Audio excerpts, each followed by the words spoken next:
Hello everyone, welcome to study IQ IAS Hindi. This is Manish Shrivastava. जैसा कि आपको पता है, रोजाना सुबह 8 बजे एक इंपॉर्टेंट सेशन लेकर मैं आता हूं जिसमें साइंस एंड टेक के अलग अलग टॉपिक्स को डिस्कस करते हैं। हमने एक चैप्टर पढ़ना स्टार्ट किया था जिसका नाम था रिप्रोडक्टिव सिस्टम। इस रिप्रोडक्टिव सिस्टम के अंतर्गत अगर हम बात करें तो हमने क्या किया, हमने कुछ कुछ चीजें पढ़ी कि भाई लाइफ की स्टेजेस क्या होती हैं। लाइफ स्टेज के बारे में मैंने आपको पढ़ाया था।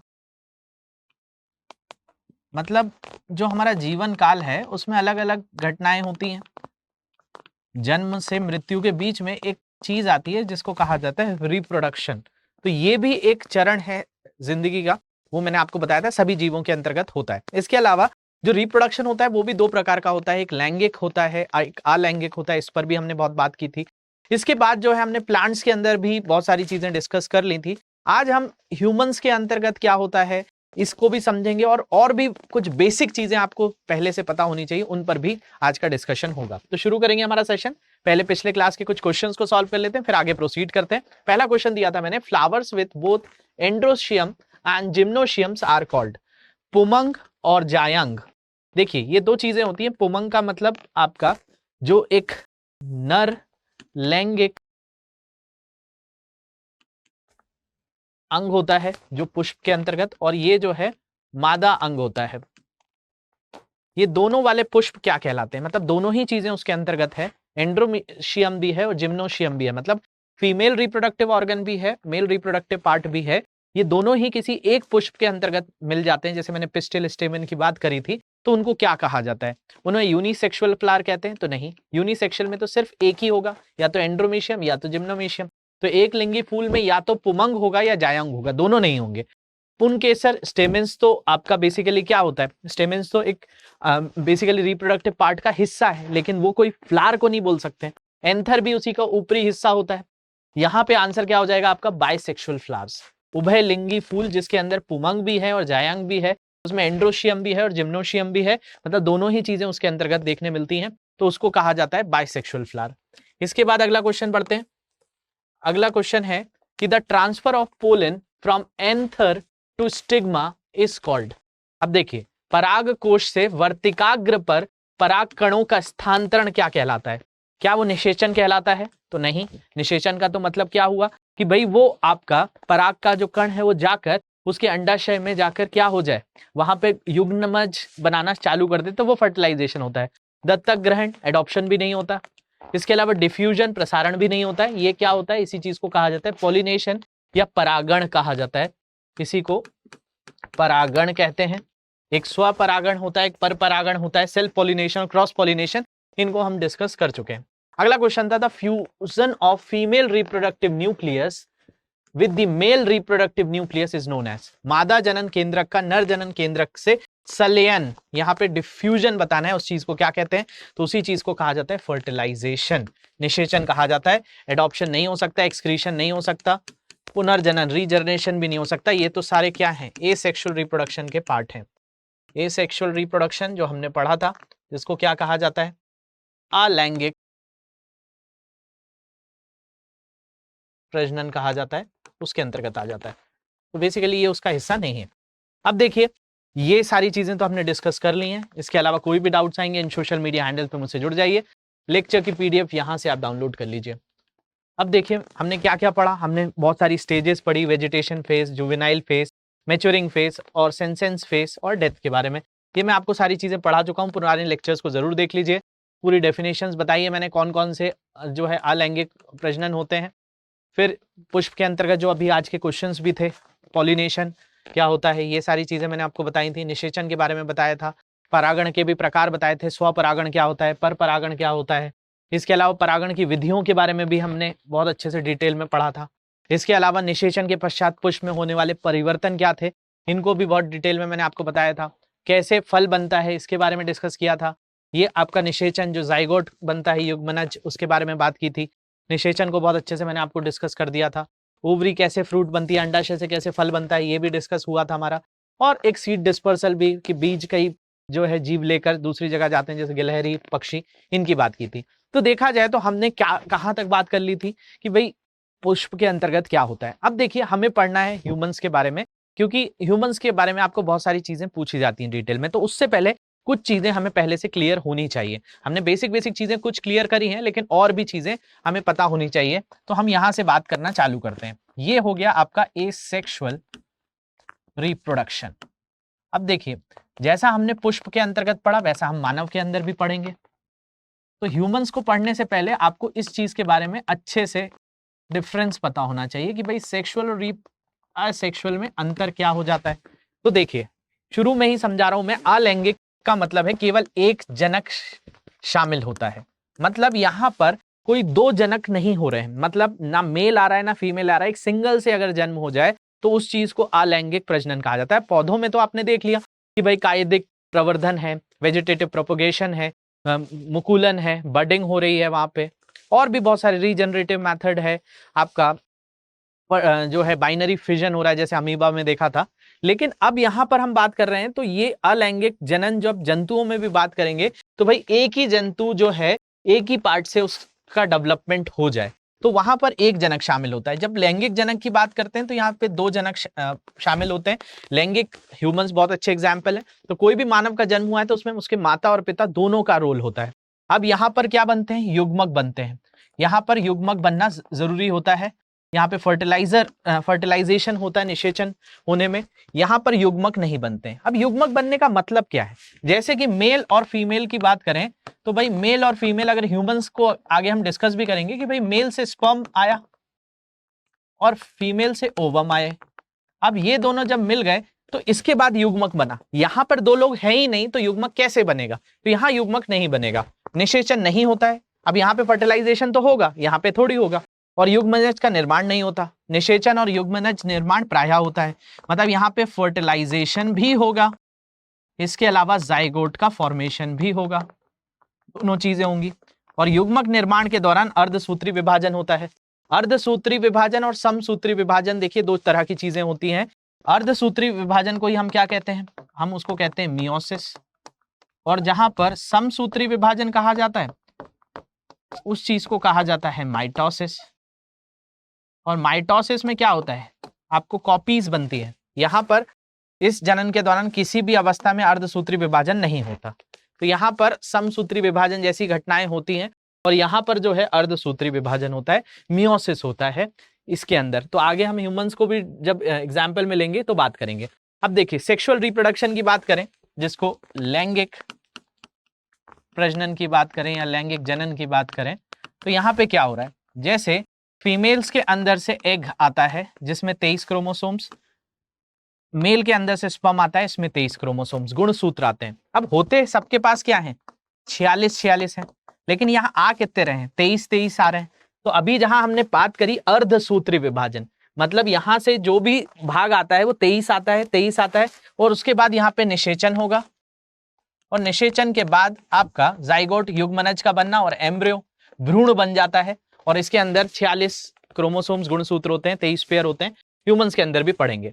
अब देखिए, ये बेसिकली कब होता है, ये क्या जन्म से किसी के अंतर्गत क्या स्पर्म बनने लगता है या फिर ओवम बनने लगता है, अंडाशय जो है वो बनने लगेगा या स्पर्म का फॉर्मेशन होने लगेगा, तो ऐसा नहीं है।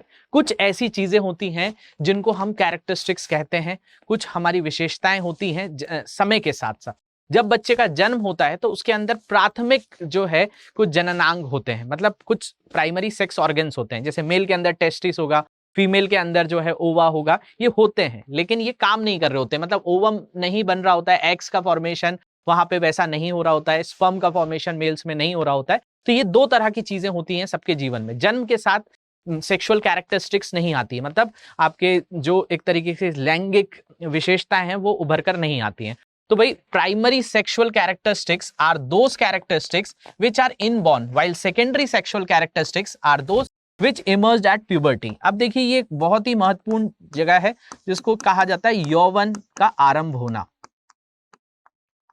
जिसको यौवनारंभ भी कहा जाता है। बेसिकली क्या होता है, प्राइमरी सेक्सुअल कैरेक्टरिस्टिक्स का मतलब है प्राथमिक लैंगिक गुण, ऐसे लैंगिक गुण जो बचपन से हो, जन्म से हो। उसमें क्या होता है, उसमें बेसिकली जन्म से होता है, लेकिन उसके अंतर्गत कोई ऐसे बदलाव नहीं आते हैं। एक एज होती है जिसको कहा जाता है प्यूबर्टी। सबकी एज अलग अलग है, इंडिया में 11 से 19 के बीच में कहीं ना कहीं लोगों की प्यूबर्टी आ जाती है। तो penis in man and vagina in women are the primary characteristics in human. मतलब अगर पुरुष की बात करें तो पुरुष के अंदर लिंग और फीमेल्स के अंदर, महिलाओं के अंदर योनि जो है, ये क्या है, प्राथमिक लैंगिक जो है अंग है। लेकिन इनका जो काम है वो कब स्टार्ट होगा, वो आपका सेक्सुअल कैरेक्टरिस्टिक्स से होगा। जैसे हेयर ग्रोथ होना प्यूबिक रीजन में, जननांग क्षेत्र में, हाइट का चेंज होना, गले से आवाज का बदलना, ये सारी चीजें आती हैं सेकेंडरी सेक्सुअल कैरेक्टरिस्टिक्स में। इनको मैं बताऊंगा पुरुष के अंदर क्या क्या बदलाव आते हैं, महिलाओं के अंतर्गत क्या क्या आते हैं। तो इन्हीं को कहा जाता है क्या, प्राथमिक और द्वितीयक लैंगिक लक्षण।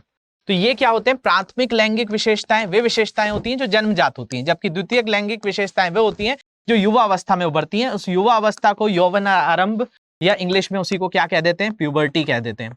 तो हम उसकी बात करें, पुरुषों में लिंग और महिलाओं में योनि, मानव में प्राथमिक विशेषताएं और जनन क्षेत्रों में बालों का विकास और ऊंचाई में परिवर्तन माध्यमिक यौन विशेषताओं के उदाहरण हैं। अब देखिए इसमें क्या चीजें होती हैं।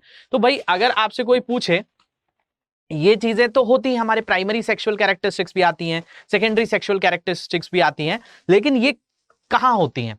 अगर हम मानव के अंतर्गत देखें तो ये अंतर्गत अगर किसी का जन्म हो रहा है तो भाई जो गर्भावस्था होती है उसमें भ्रूण कहाँ रहता है, माँ की कोख में रहता है। तो वहां पे जो फर्टिलाइजेशन हो रहा है वो अंदर हो रहा है या बाहर हो रहा है, तो उस हिसाब से जो निषेचन है उसके प्रकार बांटे गए। दो तरह के यहाँ पर निषेचन के प्रकार बताए गए। एक होता है एक्सटर्नल फर्टिलाइजेशन जिसको बाह्य निषेचन कहा जाता है, और एक होता है इंटरनल फर्टिलाइजेशन जिसको आंतरिक निषेचन कहा जाता है। तो इनके आधार पर आप इनको दो हिस्सों में बांट सकते हैं कि भाई क्या होता है बाहरी और एक होता है आंतरिक। अब जैसे हमारी अगर हम बात करें तो मानव के अंतर्गत जो देखने मिलता है वो आंतरिक मिलता है, लेकिन कई ऐसे जीव हैं जो बाहर भी इस चीज को जो है निकाल देते हैं, तो उसको क्या कहा जाता है, उसको कहा जाता है बाहरी, एक्सटर्नल फर्टिलाइजेशन। मतलब निषेचन तो होगा लेकिन शरीर के अंदर नहीं होगा, शरीर से बाहर होगा। शरीर के जहां अंदर होगा तो उसको इंटरनल कह दिया जाएगा। तो देखिए यहां पे पहले इस चीज को समझ लीजिए, बाह्य निषेचन जिसको मैं बता रहा हूं एक्सटर्नल फर्टिलाइजेशन कहा जाता है।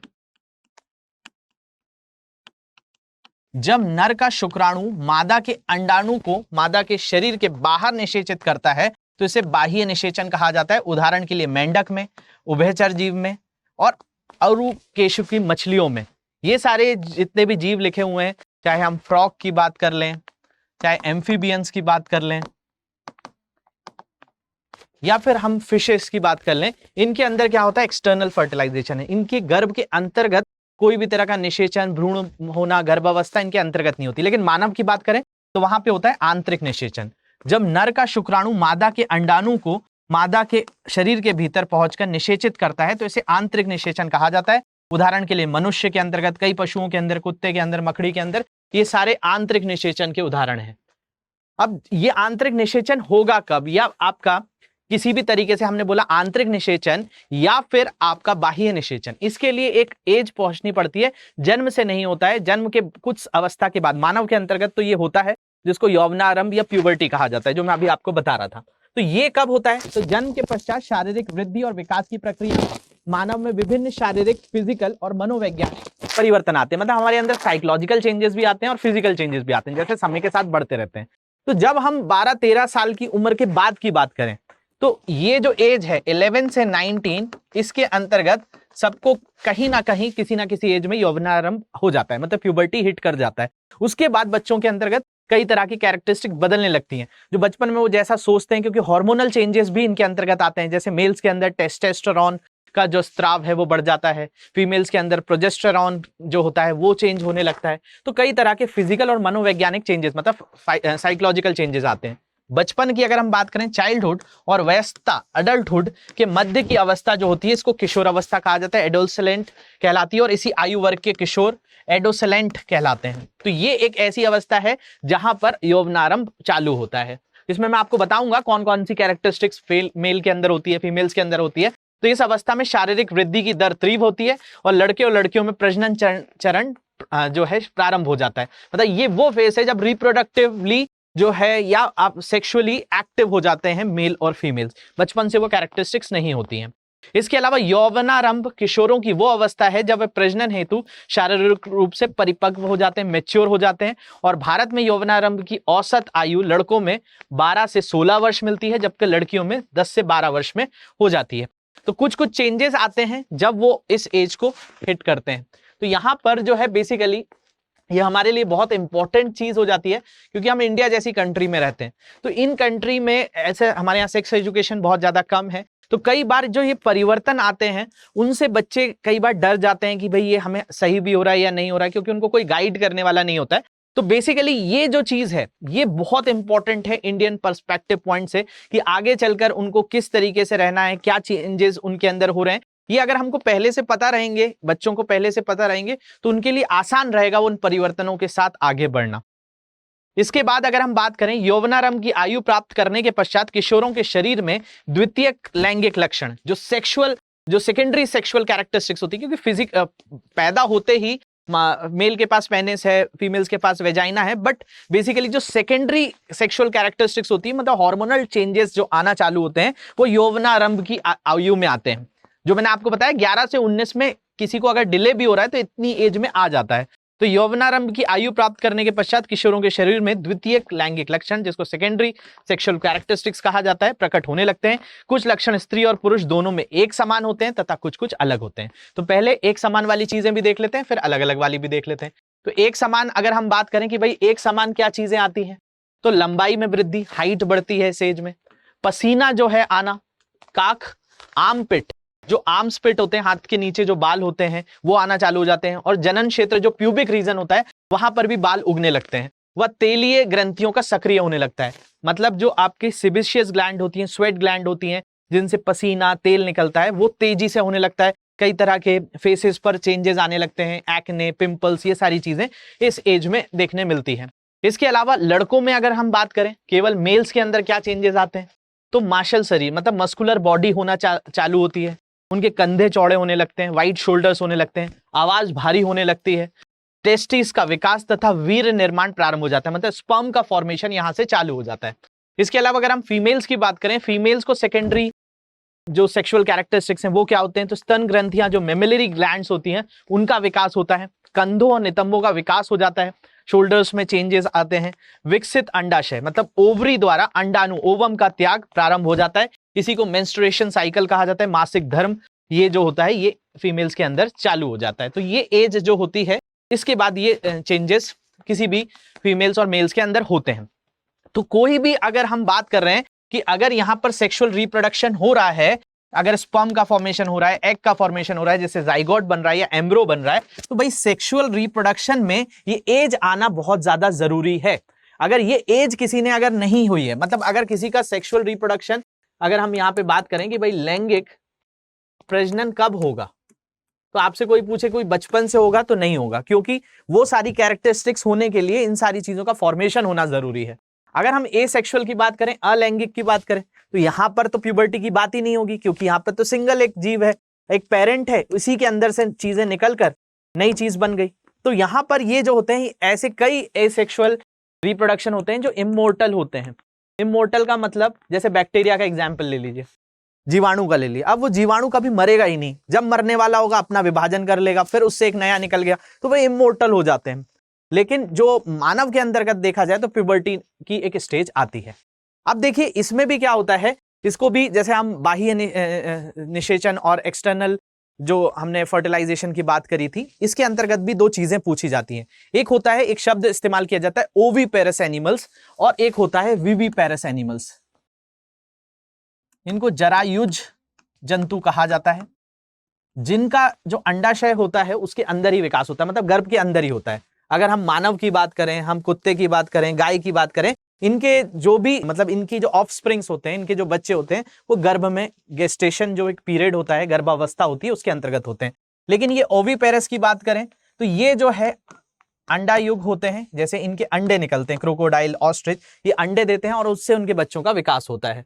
तो ये थोड़ी सी एक अलग कैरेक्टरिस्टिक्स होती है। अगर आपसे ओविपेरस देखा जाए तो यहाँ पर जो जो अंडे देते हैं वो ओविपेरस, और जो अपने गर्भ में बच्चों को पालते हैं वो विविपेरस होते हैं। तो उसमें मैमल्स भी हो गए, शेर भी हो गया, आपका चीता भी हो गया, ये सारे जो जीव आ जाते हैं इसके अंतर्गत। तो अगर आपको इनसे डिफरेंस पूछा जाए कि ओविपेरस और विविपेरस एनिमल्स में क्या आप बताएंगे, तो भाई जो अंडायुज जो होते हैं और ये जरायुज होते हैं। अगर हम बात करें तो these animals produce eggs that mature and hatch after releasing it from the body. मतलब जो इनके अंडे होते हैं वो शरीर से बाहर निकलने के बाद निकलते हैं और फिर वो मैच्योर स्टेज में आते हैं। These animals directly give birth to the young individuals. अब जैसे मानव का जन्म होता है तो सीधे बच्चे का जन्म होता है, कोई अंडे का जन्म नहीं होता।